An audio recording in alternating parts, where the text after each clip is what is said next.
প্যানেলের মধ্যে বাইরে অনেকগুলো সুইচ সেন্সর লাগানো আছে। প্যানেলটি খোলার পর দেখুন ভিতরে পিএলসির সাথে অনেকগুলো কন্ট্রোলিং ডিভাইস কানেক্টেড আছে। এই ধরনের প্যানেল ওয়্যারিং করে প্রোগ্রামিং করে নিজে লোড চালাতে চান, চলে আসুন। আসসালামু আলাইকুম।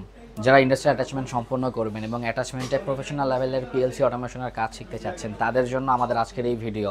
অনেকেই মনে করেন আমরা ইন্ডাস্ট্রিতে গেলে ইন্ডাস্ট্রি আমাদেরকে যত্ন করে বোঝাবে, পিএলসি সম্পর্কে বিস্তারিত ধারণা দিবে বা অটোমেশন সম্পর্কে বিস্তারিত ধারণা দিবে।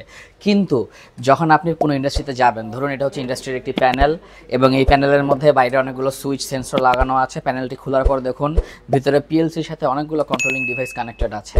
এই প্রত্যেকটি ডিভাইসের ওয়ার্কিং প্রিন্সিপাল বা এরকম একটি প্যানেল কখনো ইন্ডাস্ট্রি আপনাকে নিজের হাতে তৈরি করতে দিবে না, বা এরকম রানিং প্যানেলে কখনো ইন্ডাস্ট্রি আপনাকে হাত দিতে দিবে না বা হাত সাফ করতে দিবে না। তাহলে কিভাবে আপনি কাজ শিখবেন?